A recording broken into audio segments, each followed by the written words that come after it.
Bonjour, aujourd'hui revue de la box Limitless. Donc elle nous est livrée dans une boîte en plastique comme celle-ci, toute simple avec Limitless, un petit disclaimer en disant utilisez des bons accus, nettoyer, machin. Les petits cachets ici Limitless. La box d'origine, elle est livrée avec ces façades-là, que j'ai choisi de remplacer.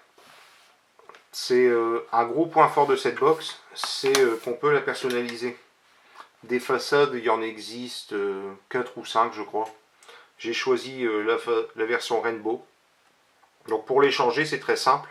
C'est juste des trappes aimantées. Donc vous avez un gros aimant ici en haut, un en bas. On met en place et ça ne bouge plus. Les aimants tiennent très très bien. Vous avez ici dans le bas une petite encoche. Une petite encoche ici en bas pour les attraper plus facilement.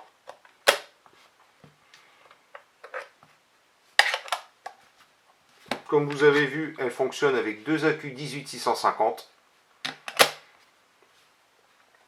On va faire le tour de la box. Donc ici vous retrouvez le logo Limitless, un pin 510 sur ressort. Au dos, vous avez la gravure Limitless mode compagnie. Le dessous, la façade, effet miroir avec l'écran. Donc quand vous allumez l'écran, vous avez les inscriptions qui apparaissent. Sinon, ça fait un effet miroir. J'aime bien, c'est beau. Un peu salissant, on voit très souvent les traces de doigts. Quand on est un peu maniaque, ça peut déranger. Donc pour l'allumer,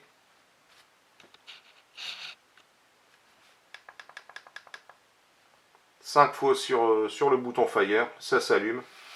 À l'écran, on retrouve donc en grand ici les watts. M2, c'est les mémoires. Je vous montrerai ça après. On a la possibilité de faire 3 pré-réglages. ST, c'est 3 modes. Donc vous avez normal, soft et power.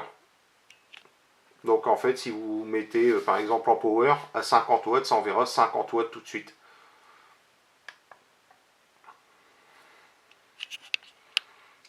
On va rallumer ça. Donc en dessous, ici, vous avez la valeur de la résistance, le voltage nécessaire et la grande barre, c'est la jauge d'accu.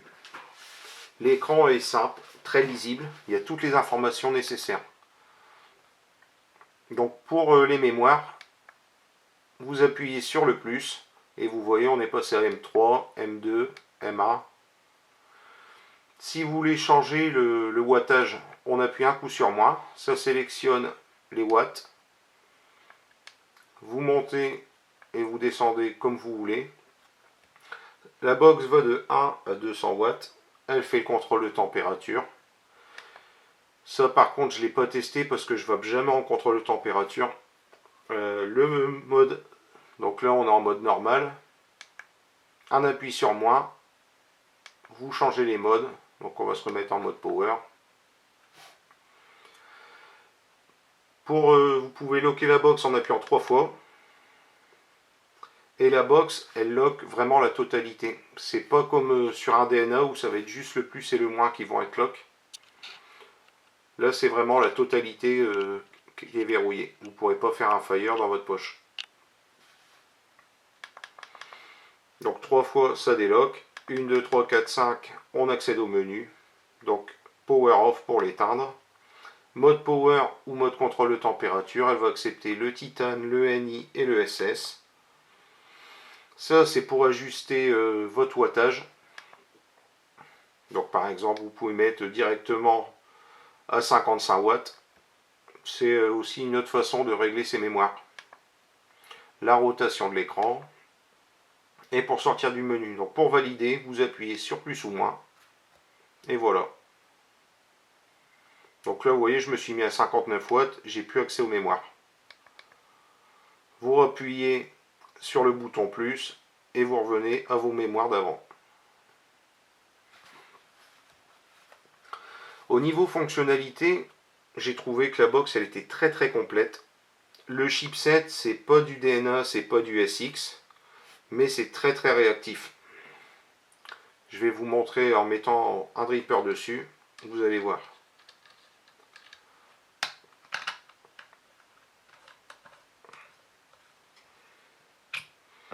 Donc, un appui sur Fire, elle me détecte la valeur de résistance.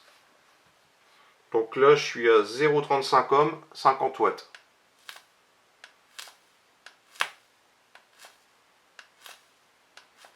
Vous voyez, dès que je fais Fire, ça shoot direct. Il n'y a pas de temps de latence, c'est très très appréciable. C'est un chipset propriétaire, je trouve qu'il marche très très bien. Et il n'y a pas grand chose à envier à SX ou au DNA. Ce qui est très bien dans le chipset, c'est le fait d'avoir les trois mémoires. On fait très souvent les mêmes montages. Donc c'est appréciable d'avoir déjà directement le réglage pour la puissance à laquelle on veut vaper. Les trois modes Power, Soft et Normal, c'est appréciable aussi. C'est une fonctionnalité que j'ai sur les chipsets SX et j'aime beaucoup. L'écran très lisible. La jauge de batterie, je trouve qu'elle consomme pas trop. Avec les accus, on fait un bon moment. Le pin sur ressort, bon, maintenant c'est devenu une habitude. La personnalisation que j'aime beaucoup. Le fait de pouvoir changer les façades, c'est très appréciable.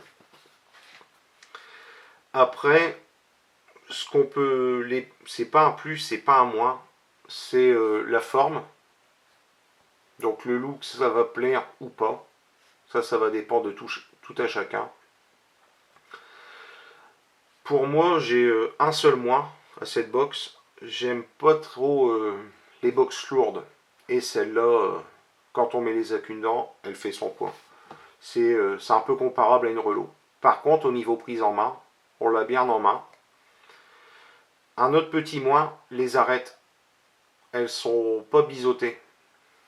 C'est pas comme sur une Tug Life, une Zurich ou une Exom, où on va avoir une prise en main douce. Là, les arêtes, elles sont très tranchantes. À part ça, j'ai pas de reproche à faire. C'est une très bonne box. Vous la retrouvez entre 99 et 130 euros selon où vous l'achetez. Les façades, c'est entre 15 et 25 euros. Pareil, ça dépend où vous choisirez d'acheter. C'est disponible un peu partout, vous allez trouver très facilement. En France, on trouve environ 4-5 façades. Après, je sais qu'aux États-Unis, il y a un choix, il doit en avoir une dizaine, je crois. Et j'ai vu même des modeurs américains sur Instagram qui font des façades personnalisées eux-mêmes. Ils peuvent les faire en métal avec des gravures. Donc là, libre à chacun de faire la box qu'il souhaite. Donc j'espère que la vidéo vous aura plu. Vidéo très rapide encore une fois. N'hésitez pas à liker, partager, commenter. Si vous avez des questions comme d'habitude, n'hésitez pas à poster dans les commentaires ou m'envoyer un message sur Facebook. Je vous dis à très bientôt pour une nouvelle vidéo. A plus.